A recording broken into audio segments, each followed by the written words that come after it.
after a fierce debate over the deal to avoid a second government shutdown, with some anchors and commentators accusing the president of selling the wall through falsehoods. But right now, the president seems to be pretending to fulfill his campaign promise by pretending to build his wall. False.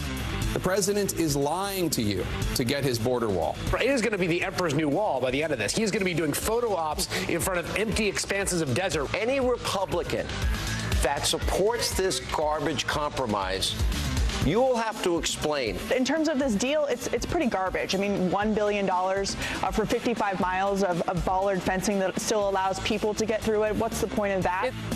And once the president went the emergency route, the pundits praised him or vilified him. This is a direct violation of constitutional rights that our founders gave members of Congress. Wow. All to keep a campaign promise that the majority of Americans don't want you to keep. What kind of emergency is that? He's been sabotaged. He has to declare a national emergency. I don't like the idea of a national emergency. One of the main reasons that the president is supporting this horrible bill is because weak Republicans in the Senate behind the scenes were afraid of the president using emergency measures. The crumbling claims of actor Jussie Smollett, who said he was attacked by Trump supporters on a Chicago street, were the press and some Democratic candidates too quick to embrace that shaky story. I've got exclusive new reporting on the Jeff Bezos National Enquirer mess, a behind-the-scenes look at the secret settlement talks. Plus, longtime NBC sportscaster Bob Costas blows the whistle on the network, saying he was benched from last year's Super Bowl because he criticized pro football for the damage from concussions. So I guess that NBC is not sure whether there's a connection between football and brain trauma. And I imagine the next press release is, it's still open to question whether or not the earth is round or flat. Okay, I'm good. And NBC isn't even denying this stunning charge. I'm Howard Kurtz, and this is MediaBuzz.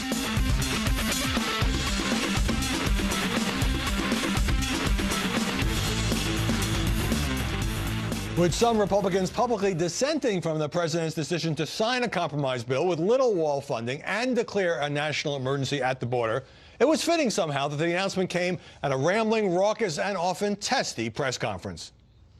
We will have a national emergency, and we will then be sued, and they will sue us in the Ninth Circuit, even though it shouldn't be there.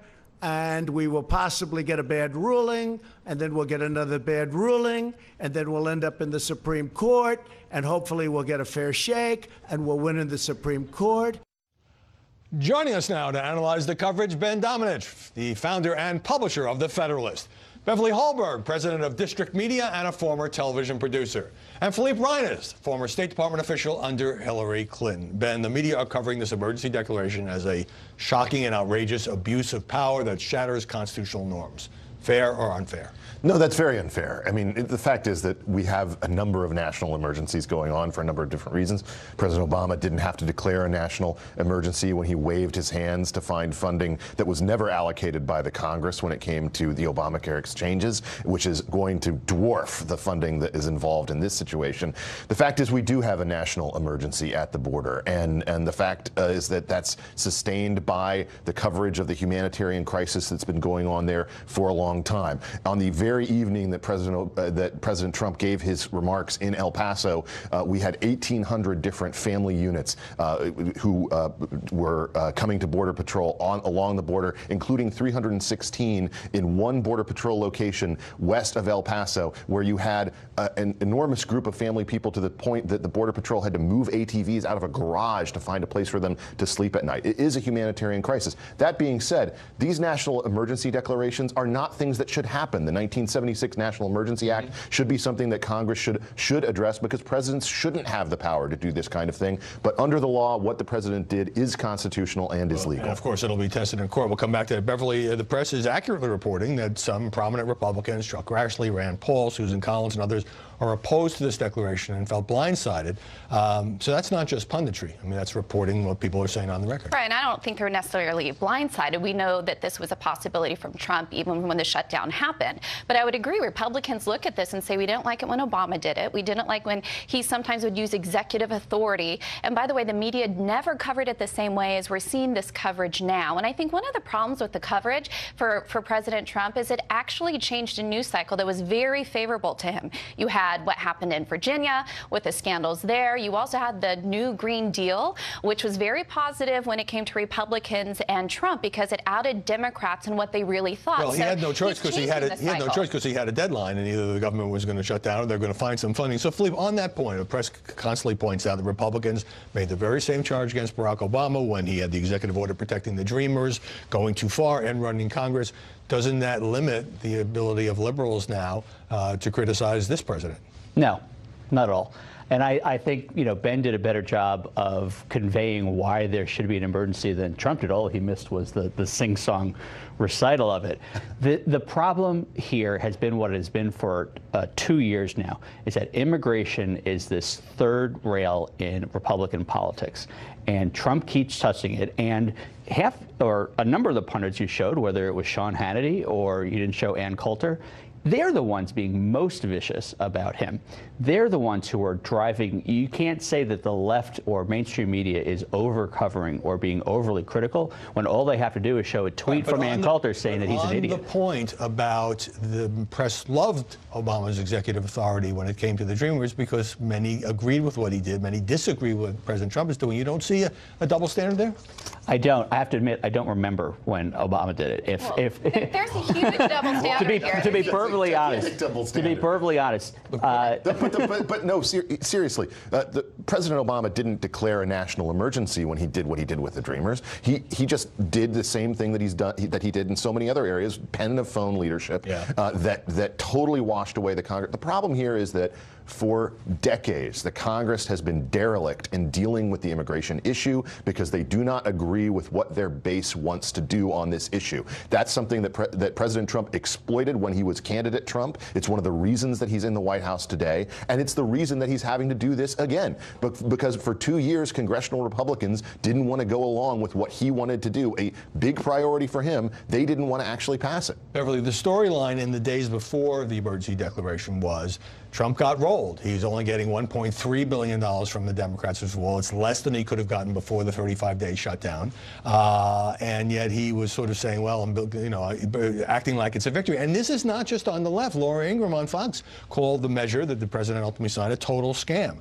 So are the media right, at least on that part, that the president put himself in a box and ended up settling for very little new money? I think many people, when he decided to end the shutdown, they said this is a loss for him. So I think there is accuracy with that. But going back to what Ben said, I think that he is actually dealing with an issue that Democrats wanted border security. Republicans have wanted this as well. And he's in a tough position. But there is a double standard. Let's not forget that the media did report that Obama did build 97 miles of border fencing. And also in 2014, he came out and actually asked for funding for the humanitarian crisis at the border. Yet his word of crisis is never critiqued by the mainstream media. So when it's Obama wanting to do this, everything seems fine. It seems above board, but not when this president does. But inherent in that and saying this isn't fair because Obama got away with something bad, you're acknowledging that what Trump is doing is bad. No, I'm acknowledging the word crisis isn't even in question when it comes to the Obama. only crisis created here is by Donald Trump himself. No, that's ridiculous. You're both professionals in communication. No, that's a ridiculous statement. The last 60 days. The Obama administration was negotiating with a leader in Mexico who had literally been paid $100 million by El Chapo to ignore him. It's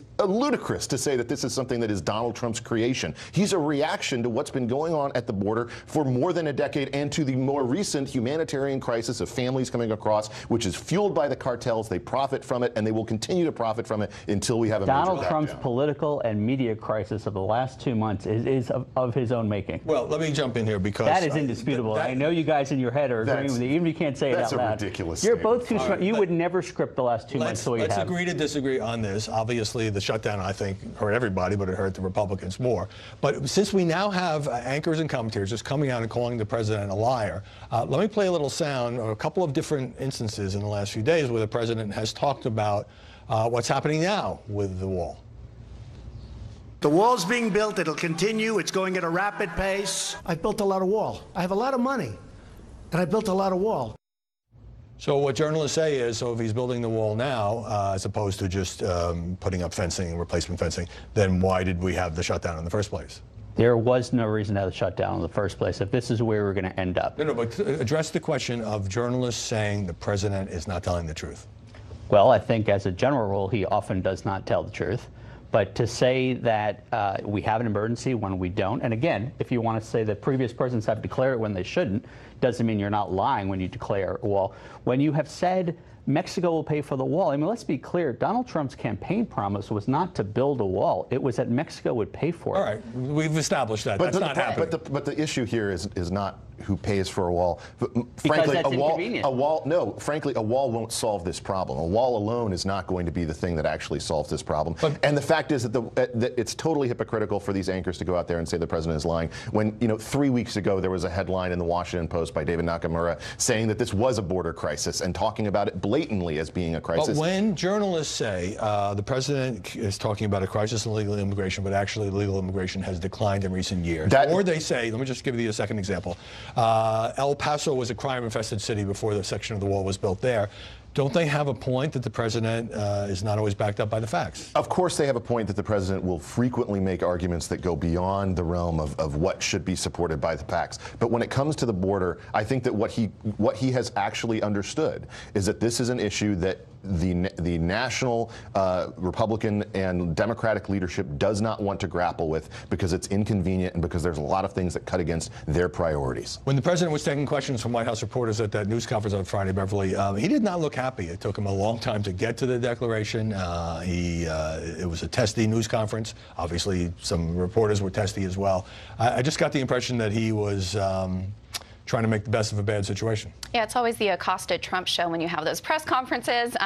He asked a lot of testy questions. I think a lot of reporters do. But I will say I don't think the president did a good job in that ceremony. He even said, of course, the line that everybody's using, which is, I didn't have to do this, which obviously is not the narrative you want. But here's what he said he wanted to get the wall built faster, and that's why he's doing this. But here's what reporters are doing when it comes to those facts, even those questions that are thrown out. They're cherry picking the data that they want. So they'll use certain aspects that are true, but it's not giving the full picture. You talk about one of the reasons why there is such an issue. It is the humanitarian crisis of women and children coming over. You have in El Paso not enough beds for the amount of people. So there is a crisis. Just reporters don't want to focus on all the facts at the border. All right. But it is legitimate for a White House reporter to ask the president of the United States, where are you getting this data? Absolutely. It is not legitimate for him to look back and snivel and sneer because he can't provide the facts. No problem with the question. I hope, first of all, I saw no sniveling at that point. It was sneering. All right. It was sneering. Depends on your definition of sneering. Let me get a break here. By the way, I mean, this is heading to court, as the president himself acknowledged.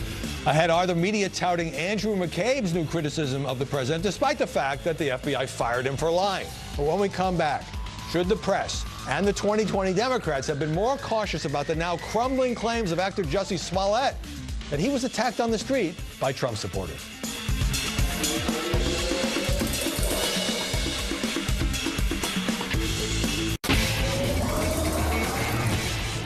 Several Democratic presidential candidates rushed to embrace the claims of Jussie Smollett, a star of the Fox show Empire, who said Trump supporters attacked him late at night on a Chicago street, and stuck to his story on Good Morning America.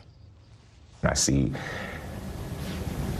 the attacker masked, and he said, "This MAGA country punches me right in the face." So I punched his ass back. And then we started tussling. You know, it was very icy. And then I looked down and I see that there's a rope around my neck. Smollett didn't budge when Robin Roberts asked him about the growing skepticism of his account. Why did you hesitate to call the police? There's a level of pride there. We live in a society where, as a gay man, you are considered somehow to be weak. And I'm not weak. I am not weak. Kamala Harris and Cory Booker both called it a modern-day lynching, but Chicago police now say they've shifted their investigation after questioning two suspects who are Nigerian brothers, and CNN site sources saying police believe Smollett paid them to orchestrate the assault. Joining us now, Mara Liasson, national political reporter for NPR and a Fox News contributor. So we had Kirsten Gillibrand saying sickening and outrageous attack. Booker, vicious attack. Kamala Harris, no one should have to fear for their life because of their sexuality or the color of their skin. They treated it as an established fact, and that amplified the story in the media. Sure, it amplified the story.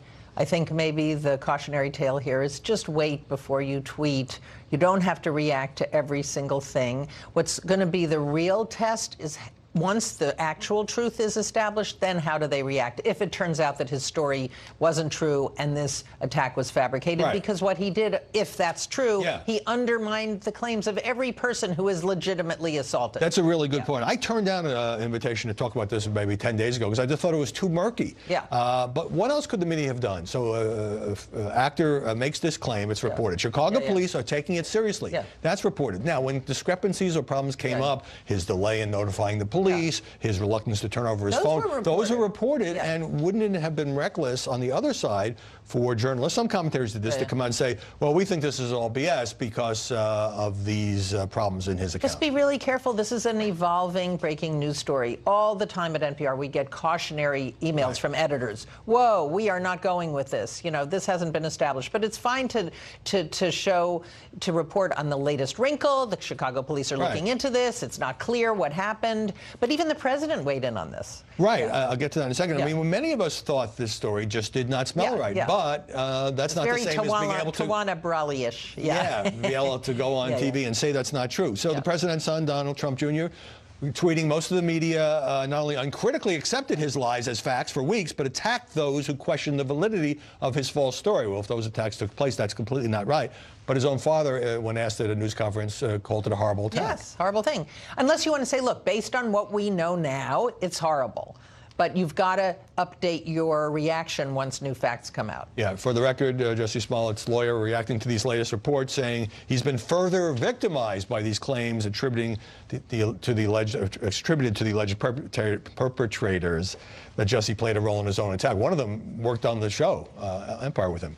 All right, let's also talk about the way the media are branding some of these early 2020 candidates. For example, Kirsten Gillibrand, the New York Times says she's a woman running for women. Yeah, look, I am not here to suck up to the host of the show, but I just want to say your lead on your story was so funny. Kirsten Gillibrand, in case you were wondering, is running for president as a woman.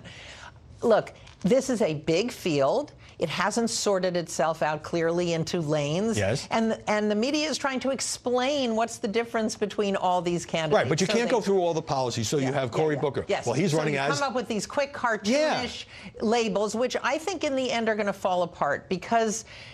But they're not giving a full picture of these candidates. These candidates haven't given us a full picture of themselves. Right. Well, let's talk about a couple of labels. So Amy Klobuchar is the conciliator. She's the person who is loved by Republicans. And it's true. The Wall Street Journal editorial page said she could beat Trump. She doesn't parrot lefty talking points.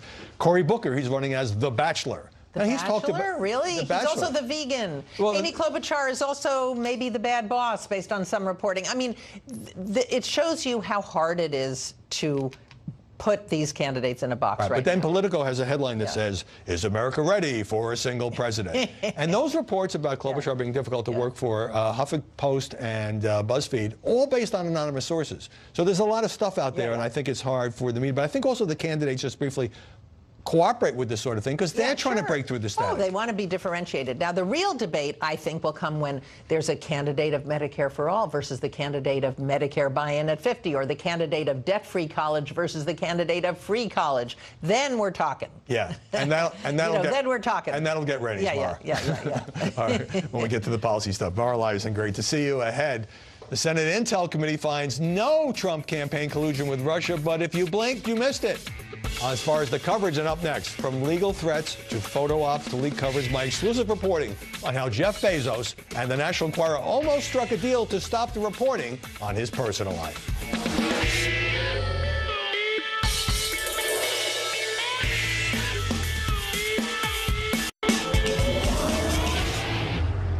After the National Enquirer revealed the affair between Jeff Bezos and television personality Lauren Sanchez, the Amazon founders secretly arranged a ceasefire with parent company American Media Inc., according to my sources. The Bezos team cooperated with a sympathetic story about the couple in another AMI publication, Us Weekly, providing quotes from unnamed sources and arranging paparazzi photos of Sanchez. The intermediary was Michael Sanchez, Lauren's brother, who, despite initial rumors, has not been found to have leaked the intimate photos of Bezos to the Inquirer. He calls that 100% false, saying he's been trying to protect Jeff and Lauren's relationship. And the suspects now include several girlfriends with whom Lauren shared the pictures and texts. As a sign of trust, Bezos wanted the Inquirer to stop the steady drip of texts and photos about him and Lauren Sanchez. To prove they weren't planning a second straight cover on the affair, an AMI executive provided the Bezos team with an advance image of the next week's cover, which was about George Clooney's marriage.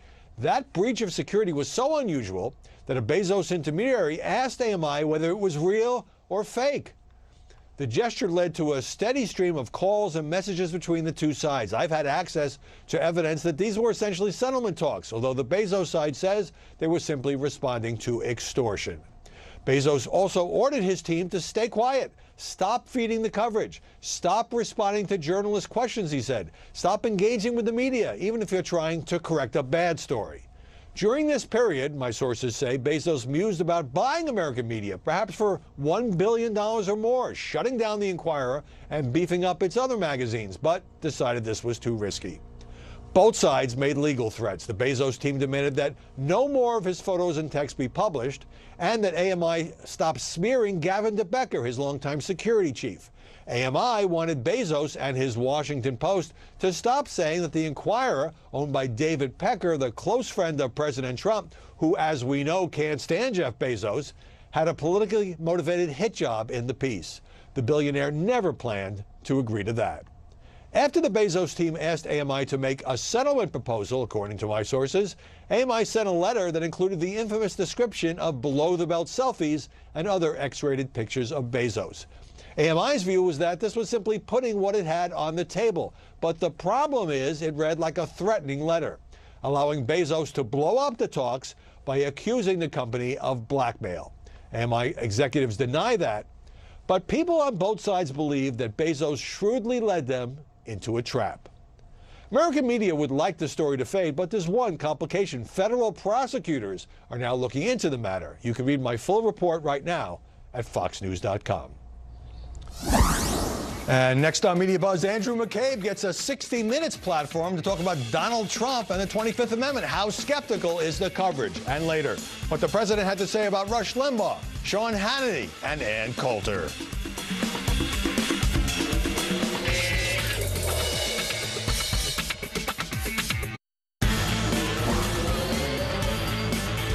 Andrew McCabe, who was fired for lying as the FBI's deputy director, is now peddling a book recounting questions about President Trump's fitness for office just a few months into his administration. And he's getting a big boost from a 60 Minutes interview airing tonight. The discussion of the 25th Amendment was simply Rod raised the issue and discussed it with me in the context of thinking about how many other cabinet officials might support such an effort, counting votes or possible votes. The president wasted little time in tweeting. Disgraced FBI acting director Andrew McCabe pretends to be a poor little angel when in fact he was a big part of the crooked Hillary scandal and the Russia hoax, a puppet for leaking James Comey. And we're back with the panel. Ben Domenech. So McCabe's got this book out, and he goes on with Scott Pelley, and he says, look, the cabinet actually had discussions about invoking the 25th Amendment against President Trump in early 2017. Should the public believe him?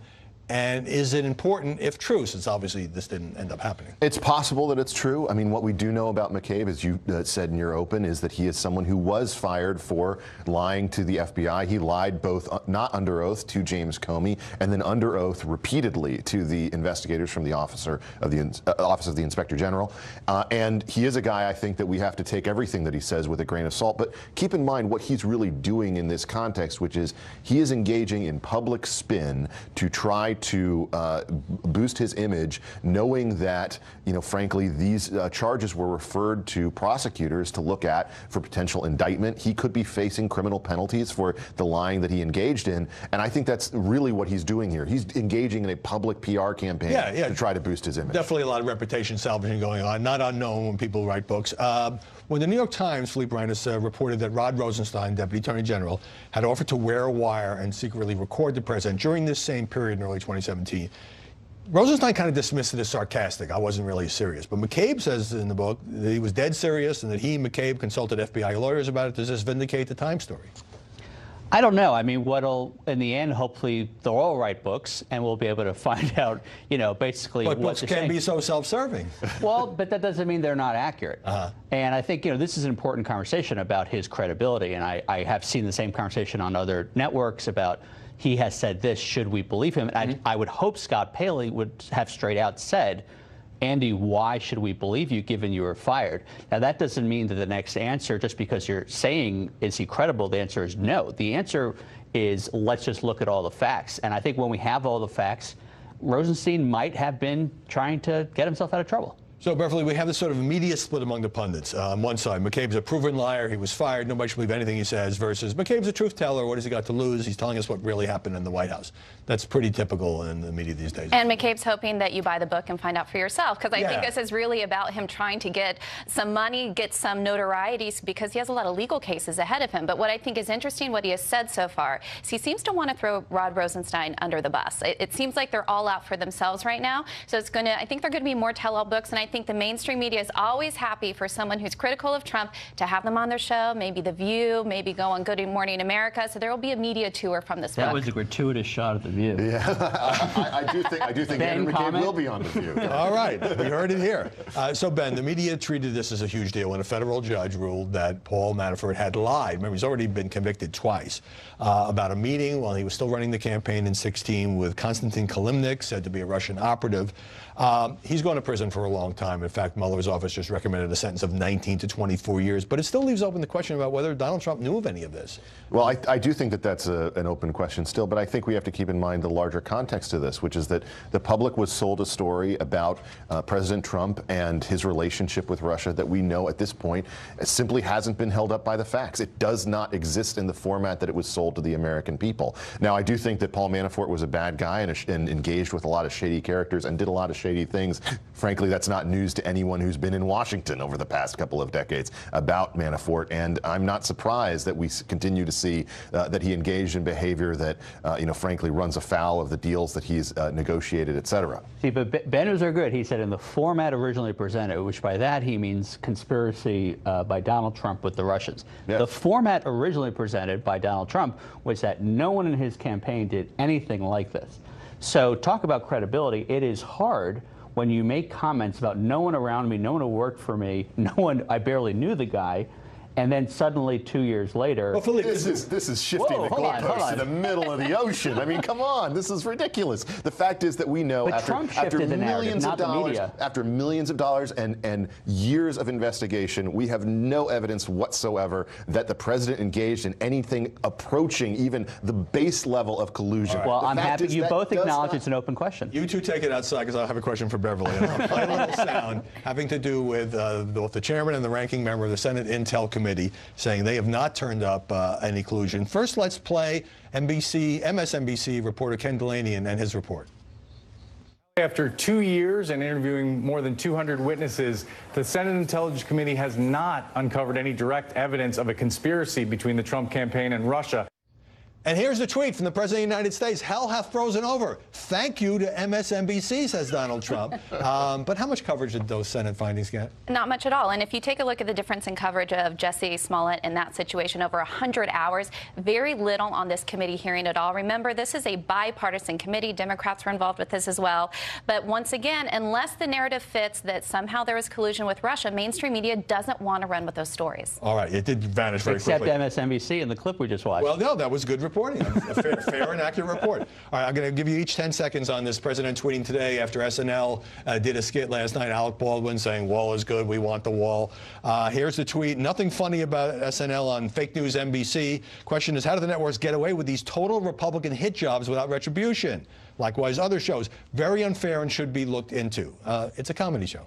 It is a comedy show, though the comedy has largely been absent in recent years. I'd like them to bring it back. Right. I mean, there's no question that Alec Baldwin is a liberal who wants to drive President Trump from office, but you know, again, it's a comedy show. You should take a note from Representative Dan Crenshaw, who did go on, and I even think may have won his race because of the popularity. Self-deprecating humor goes a long way. You're saying President Trump should go on SNL? Mm-hmm. Okay. I'm not holding my breath. He did. It wasn't funny.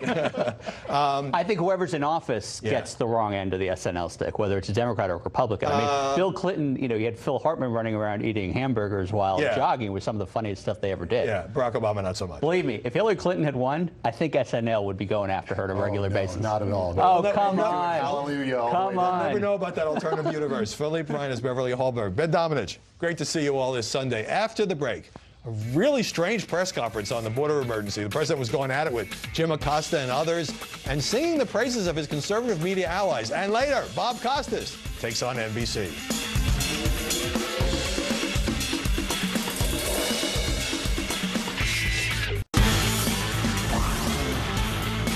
When President Trump took to the Rose Garden Friday, it took him more than 10 minutes at least to get to his announcement of a border emergency. And then came the inevitable clash with reporters, including CNN's Jim Acosta. What do you say to your critics who say that you are creating a national emergency, that you're concocting a national emergency here in order to get your wall because you couldn't get it through other ways? What do you think? Because your question is a very political question, because you have an agenda. You're CNN, you're fake news. You have an agenda. Joining us now here in Washington, Emily Jashinsky, culture editor at The Federalist, and in Florida, Kathy Aru, a contributor to Romper.com and a former Washington Post magazine editor. Emily, President knows what happens when he calls on Jim Acosta. He's going to get some kind of confrontation. This wasn't as heated as in the past, but it gives him something to push back on because he knew he had a difficult argument to sell with the emergency. So there's a reason that President Trump routinely calls on Jim Acosta, and you're exactly right. It's because there's always going to be a clash no matter what, because Acosta, the president is right, absolutely has an agenda, and the agenda is trying to get a clip that he can blast on social media or that will be played and that everyone will talk about, and we'll be talking about Jim Acosta. That being said, he's of course right to push the president to come up with the factual basis for his claims. Absolutely. But there's a reason that for both parties, for CNN and for Donald Trump, these press conferences where those clashes happen are good on both ends. They both like it. A certain degree of synergy. And so the same thing happened moments later, Kathy, with CNN contributor Brian Karam, who got into a testy exchange. And he said, what do you base your facts on? And the president said, look, I get my facts numbers from places like Homeland Security. And the numbers I get from Homeland Security are a disaster. So he did get a kind of an admission of the president that he doesn't buy the government statistics. Exactly. But the reporters in this case were respecting, I think, the situation. It wasn't there like they were there to clash. This wasn't typical Acosta. This wasn't typical reporters attacking the president.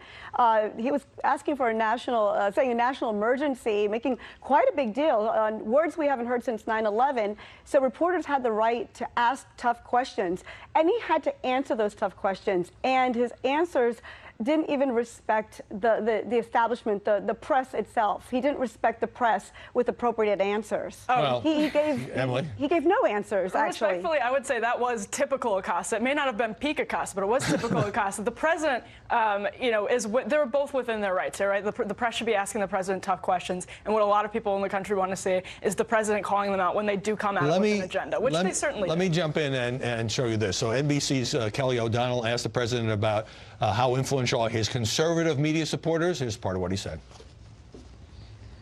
Sean Hannity has been a terrific supporter of what I do, not of me. If I changed my views, he wouldn't be with me. Rush Limbaugh, I think he's a great guy.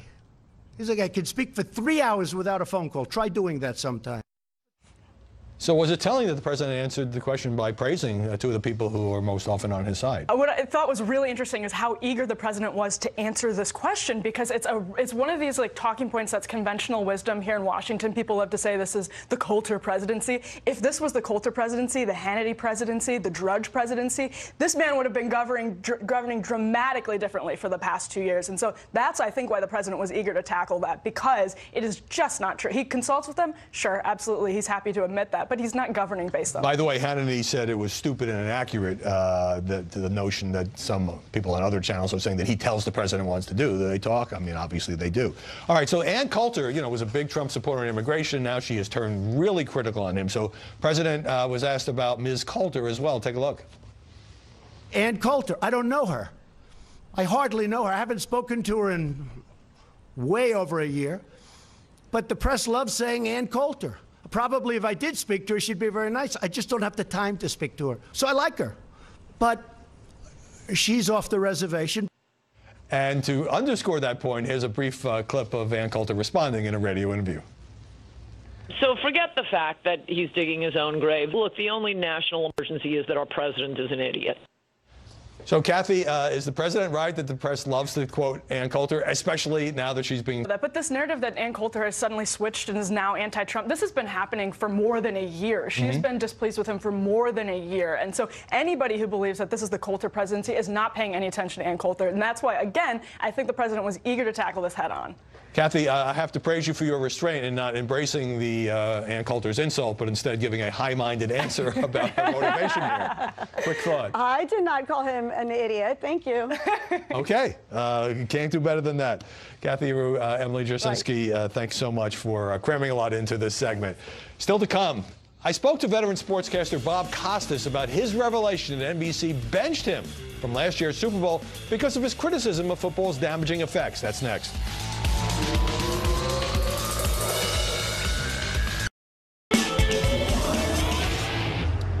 Bob Costas, who spent 4 decades with NBC Sports, has now revealed why he wasn't in the booth during last year's Super Bowl. Costas told ESPN's Outside the Lines that NBC benched him because of his public criticism of the NFL and the damage many players have suffered from concussions.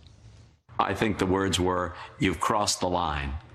And my thought was, what line have I crossed? And I remember reminding them of things going back to the 90s, of what I had done, what credibility I would have to comment about these things. And their reaction to that was, "You're right. You're right. But this puts us in a position that's untenable for us. So you can't do the Super Bowl." Costas told me he was relieved by the decision, that he'd given up football telecasts a year earlier, and he agreed he wasn't the right guy to preside over a day-long celebration of football. Joining us now, Britt McHenry, co-host of Un-PC on Fox Nation and a former ESPN reporter. So Costas, who's since parted company with NBC, being a little conciliatory, I think, but NBC has a multi-billion-dollar contract with the National Football League and didn't like that one of its stars says that football destroys people's brains. Yeah, and I tend to side a little bit with NBC here because it's no different than the political world. You have your reporters, you have your pundits and hosts, and as you know, there's different lanes that you stay in. And I don't know who all was dying to hear this revelation from Bob Costas. I think he's an exceptional broadcaster, and I do think he has a point. A researcher at Boston University just 2 years ago examined the brains of deceased football players, found 110 out of 111 had CTE instances. So I do agree with the revelations he's trying to make about the sport, but when you're the TV partner, the first network to broadcast a game. Well, but that suggests that being the TV partner means that you're not really in the business of journalism. You're just there to make football look good. And that, to me, if you asked NBC Sports, weird, that wouldn't be our job. Now, NBC told the New York Times that the cross-the-line comment expressed to Costas was because he had promised not to talk about football and concussions again in interviews without prior permission from the network. But that says to me the network suits were still trying to muzzle this guy talking about a really important societal problem in sports. Yes. It's interesting because I was reading some of his comments, and one was the buyer here has less control than the seller, and the commissioner of the NFL is really dictating what they can and they can't talk about when you're a part of the actual game broadcast, which he was doing pre-game commentary. Right. He wasn't calling the game. So they handcuffed him. But I mean, I'm interested in your being somewhat sympathetic to NBC's position. I understand. I mean, it wasn't like he was going to go on during the Super Bowl and do 10 minutes on concussions. But I mean, ESPN certainly takes at times an adversarial approach. They do, but those reporters aren't on Monday Night Football. You know, the same power play dynamics go on there but as well. Bob Costas has been doing this for 40 years, and he had been mixing, you know, other issues that would come up about domestic abuse, for example. He would talk about. People would expect that from Bob Costas, and suddenly, like, well, just stay home. Let me read you one other quote that Costas gave to me, and it goes to the point. He said, as great a job as network TV does of capturing the beauty, drama, and humanity of sports, it comes up way short in the category of journalism and acknowledging uncomfortable but undeniable truths. Agree or disagree? I do agree. I just don't know if that's the platform. And you could say that about any of the broadcast teams. Do we want to hear that from, if you're watching the actual game, Troy Aikman start talking about it while we're just watching the next tackle? I think we all know football is a very dangerous sport. So is hockey. Both are under the NBC umbrella. What better platform? If we're talking about the anthem protest, doesn't that come up during the actual telecast? It does. And ESPN at one point had refused to air the anthem because of all the controversy a year ago. They said that they weren't going to do that in Monday Night Football. Right. So I think you're fine with the reporting, but you feel it should take place somewhere other than the game coverage. Yes. I mean, and I feel like that's why you have investigative journalists. Okay. In different areas. I think we've butted head here. Yeah, I think it belongs on the game coverage, and you can't separate it. Britt McHenry, great to see you. Good to see you, too. And that is it for this edition of Media Buzz. I'm Howard Kurtz. Hey, check out my new podcast, Media Buzz Meter. We kick around the day's most important or fascinating stories, and you can subscribe at Apple iTunes, at Google Play, or FoxNewsPodcast.com. Also, take a look, if you like, at our Facebook page. Post my daily columns there and a lot of original video. And we'll continue this debate